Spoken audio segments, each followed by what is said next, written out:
Hi, I'm Adheres, and I'm joined with Isaac today and Molly, and we're going to be just talking about issues in the local area of Bath. So what do you think are the local issues for you in the Bath area? For me in the Bath area, well, I live in Kingsmead, which is kind of in the centre of Bath. It's a funny constituency because it stretches from Chelsea Road, which borders Weston, and it goes all the way like across Victoria Park, around the Crescent and the Guildhall. So it's like a sort of long, thin ward. So I think different people in different bits of the ward have different issues, but I would say for me personally, I've lived in the city for 14 years. I think transport's a massive issue. So we've got gridlock and really bad air quality. I think affordable housing, because I live quite near the IUH hospital and doctors and nurses can't afford to live near where they work. And I think also just sort of participation opportunities for younger people and sort of attracting higher value jobs to the city as well. So I think all those things would make it a more sustainable city overall. Yeah. As in, like, you mentioned about like the traffic and stuff. Obviously, the congestion charge is supposed to be coming in. Do you think that will like make a difference in the area at all? Or? I think the thing First bus is quite hectic. Yeah, first bus is a bit of a nightmare. Because there was a rugby match recently, wasn't there? And they had like insane queues. I'm not too sure what road it was on. But it's very chaotic, isn't it? And I also think, because I work at Bath Uni some of the time, and getting the students up and down the hill as well causes massive gridlock in the centre. And I think one of the problems is the congestion charging zone didn't really know what it was trying to deal with. It didn't know whether it was trying to make cleaner air or congestion. And although the two are related, they're slightly different problems. I think what you have to do is make transport alternatives to the car easy for people. So you can improve pedestrianisation and cycle lanes, but also buses. You can prioritise buses, but I think you have to put those things in first before you force people out of their cars. Because the problem is that the congestion charges that will hit maybe people with older vehicles harder and diesel vehicles harder. And so I don't want driving to just become a preserve of the wealthier people. I think everybody, needs to be able to move around the city freely. So our thoughts in the independent group are to invest in the buses. We've actually been looking at some cities in the country are planning to look at free bus travel for everybody as a way of discouraging people from using the cars, and you might be able to subsidise that in other ways.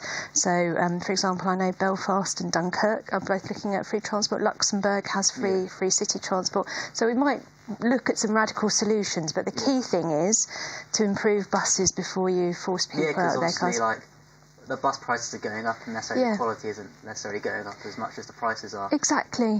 And I've got some neighbours on my street who spend half the year in Bulgaria, and they live in a town called Burgas in Bulgaria, and in that town you pay 50, the equivalent of 1 lev, which is about 50p, and you just buy one ticket and you can travel around the whole city for the whole day, which I think is amazing. But there's no reason why we shouldn't sort of pioneer some a bit more visionary policy making here in Bath. I think it's something that probably needs to be done, because obviously the traffic, especially the quality definitely needs to go up, and more defined payments. If we do keep the payments, which we probably will. And I'm just thinking about the air quality as well, because there's a school and a nursery school. But buses are better for the air quality. Yeah, they are, and there's more of you on the bus, so there's more people off the road. And exactly, and school runs as well. I mean, I'm not sort of being disrespectful to busy parents. They're harassed in the morning. They're trying to get the kids to school, but there must be a better way of doing that. Because it just makes such a difference. Sometimes I went to school, but I was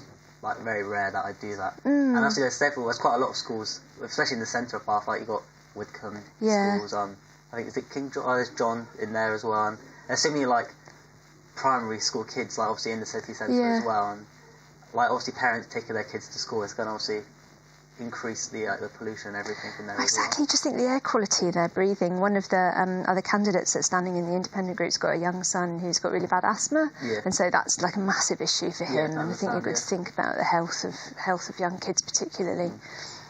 Because you said that it's independent. How come you aren't standing with a party? You want to be by yourself? There's a group of us standing as independents. So we are registered as a party because officially you have to be registered as a party if you stand as a group of people. But our take is that national party politics isn't always that helpful at local level.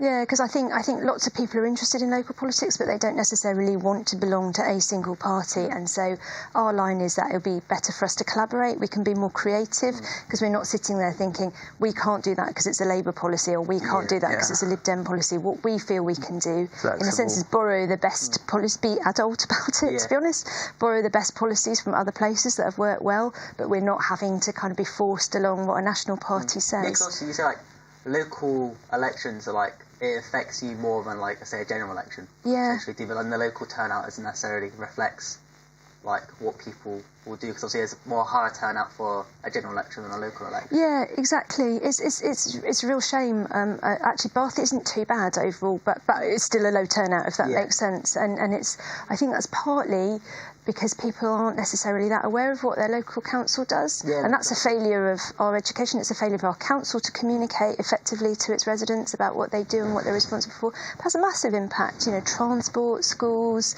even the things like public facilities, toilets, libraries, all the things that sort of make up our city and area are controlled by the council. Yeah, no, definitely, because, like, obviously this is, I can vote in this upcoming one, it's like the first election Oh, to be able to that's exciting. vote in, yeah. Congratulations. So, like, no, cheers, yeah. So I'm going to be, like, looking to, like, see who I can vote for in, like, my local area. Yeah. Because, like, I've had, like, before I haven't really, like, cared too much for, like, local elections, or I haven't been able to vote, so, I mean, it does affect me, but obviously my voice won't be heard because you have to be 18 to vote, but now obviously I have a more, like, vested interest in who I can, like, vote for. Yeah. Obviously, you know, like, the recent, like, news, obviously a lot of MPs are splitting from, like, the big parties to form their own independent parties. But obviously where they've split, they can't, they, like, can split, but obviously they're not up for re-election. But obviously the people who voted for them, obviously some of them just vote for that party. Yeah. And obviously because they've split from that party, do you think they should, like, resign, or not resign, but, like, re-stand because they're not necessarily representing the party that the people voted? I think, well, two things.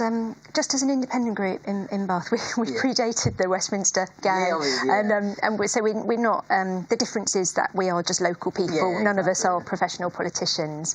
So in terms of what those guys do, in a sense, that's up to them and their consciences. Constitutionally in England, you elect an MP, not a party. Yeah. So technically, they could say, people were voting for me. People change parties. Exactly, and they do, and there's a precedent for that. So I wouldn't want to sort of intrude on the private grief of what's going on in Labour and Conservative at the moment. I think what it says more is that maybe our current model of politics is broken, and not enough people have faith in the big two anymore, and that maybe we need more options because we have a range of views out there, and they deserve to be represented. So this is not a Bath Independent Group policy, but I would personally favour electoral voting reform, so that you get a much bigger range, you know. So if you want to vote Green, or you know, a much bigger range, because at the moment, if you live in Bath, you have to vote tactically. It's because it's either going to be Lib Dem or Conservative. Yeah. Like, even if you feel like your party believes, like, if your political beliefs don't represent those two parties, it's only ever going to be one of those two parties. Yeah. Yeah, there are far too many views to just have two. Exactly, and like, you might agree, I mean, I find elements of lots of different parties I agree with, but I don't necessarily agree with the total package. No. And I think a two-party system just doesn't reflect the world we're in now. Yeah. We're used to more networked, flatter structures, kind of ways of picking and choosing the sort of elements that we believe in, and I just think two parties, however broad they are, can't really reflect the diversity of views out there. You know, definitely, because obviously the big two, obviously for a time now, obviously with Corbyn, and they have sort of changed, like, radically, but beforehand they were both just slightly different alternatives, and you're only going to really get those two in power. And I don't think they necessarily reflect what the people necessarily want. Yeah, I agree. I mean, there are some people, you were talking about your dad, who kind of, you know, have very kind of strong set of beliefs, and good for them. But a lot of people don't. A lot of people sort of drift around somewhere in the middle. Let's be honest. They're quite radical in their beliefs and views. Like, they'll go to rallies. Yeah. But I can agree, they're a small minority of people, and like, they can vote for who they want to, but obviously they're not, like, their views aren't necessarily, like, reflective of what the country like views. Yeah, exactly. And I think also it is about sort of education, about educating all of us a bit more about what the different layers of authority in the country do, because it's our country, our democracy, and, you know, we all need to be empowered in order to be able to kind of participate in it properly. So that's kind of like quite a big driver, I think, behind us as an independent group, is like, this is about citizens. I mean, we're kind of calling it grassroots to Guildhall, basically. I can imagine, because also as an independent group and also a local group as well, you have a much clearer view of what, like, the city needs, and Because obviously the police station's now gone. And would you necessarily feel that was a good decision by the council? Or do you reckon they should have it back? Or I think cities need their police station. Yeah, because there has been recently there's been a spree of vandalism, and they were apparently looking into reopening a police station because around Odd Down, Western and stuff, just unnecessary vandalism has been going on. And it's also about how a community feels about itself. I think you're absolutely right. It's kind of people want a visible police force, and they want that to feel safe. And Bath can be quite a party town at the weekends and so on. And so you kind of need to know there's a presence to keep people safe. And I think it was a wrong decision. I mean, I know there were complicated reasons for it because all local authorities are facing cuts at the moment, and I appreciate you have to operate within that kind of real world of cuts. But I do think actually sense of security is really important for communities.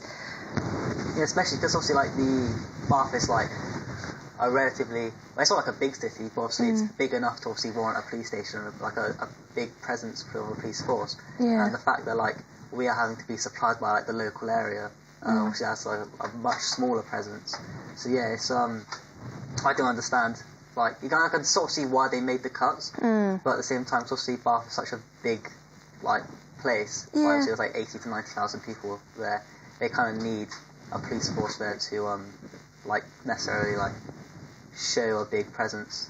Yeah, well, just to, I think to sort of be that, none of us really want to be involved with the police for any reason, but just to kind of know it's there as a possibility. And the thing we have to remember is our council is not just the city; it's North East Somerset as well. Yeah. So those kind of communities also need to feel like they're well served by the services. Yeah. So it's kind of there's sometimes that sort of.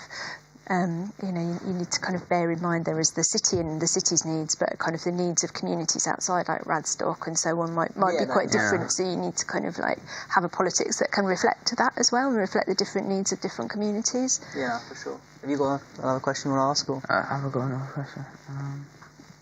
No, okay. Obviously, it's more of a wider scale. Because obviously, independent parties. Because obviously, recently people have said that independence can be a waste of a vote, but I'd argue that it's probably not necessarily. And also, you'd probably argue that an independent isn't a waste. I'd hope it wasn't a wasted vote. I think, to be honest, politics needs to change, and the only way we're going to change it is by voting differently. Yeah. And I say that as someone who change the system. Change the system, and I say that as someone who's voted tactically for the last 14 years because I've sort of had to living here, and I think we need to change things, and the only way we change things is to actually do it. And I thought, I've spent 14 years moaning about the council, and then someone said, well, why don't you shut up and stand? And so I thought, all right, I can't argue with that, can I? So we'll see where it goes, it's a lot of work, and I have a lot of time for anybody who puts themselves up for it. So and a big thing of our agenda is we're not going to be disrespectful of other candidates, or we want to move beyond that sort of politics and do something that's a bit more collaborative and creative and community oriented, so that everybody feels they have a part in their council. Yeah, because sometimes it can turn into more of a competition than actual policies and stuff like that. Yeah, or be quite offensive.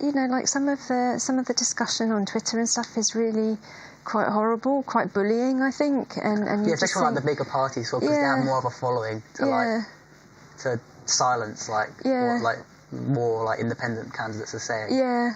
And you think, that's how does that move anything forward? How does that help any of us? It doesn't solve any of the issues that are in the area. The big issues, exactly, that confront us, and we know there are massive issues. Yeah. For sure. Is there anything else, or is that? I was going to say something about Twitter, but oh, stay off of that. I do. No, I think you're very wise. I think you're very, very wise. I've only just really started tweeting. I've always tweeted through work jobs, but that's kind of anonymous because you're just an organisation. But you're sort of more or less expected to if you're standing for the council. But I do it very minimally. I have to say, I'm not the world's greatest tweeter. I think because it's safe then to say. Sometimes it becomes are you is it really about like politics now, or are you just? Well, it's self-promotion, and I don't believe in that, because it's like what we're doing is for the communities. It's not, it's not about the individual really. And so I absolutely think you're so spot on. I think it's actually better for your mental health as well to keep away from it. Social media. It's not a pretty world in that social media bubble. No. It's really distorting as well, I think. You get a very odd picture of the world if that's what you inhabit. Also, like with social media, most people only follow like what they want to hear. Yeah. So that if they feel more, they want to either be conservative or go with the Lib Dems or something like that, they're not really likely to follow like the other party. So that all they're hearing and all the good points and they won't hear any cons of the party they chose, and they won't hear any pros of the one they don't. Exactly. I think you're so right, and it is an echo chamber basically, as they call it. So it's got invasion. End of lessons. That's probably it now, I guess. That's it now. Thank you anyway for coming in. No, it's a pleasure. It's really nice to I didn't really know good anything. luck with your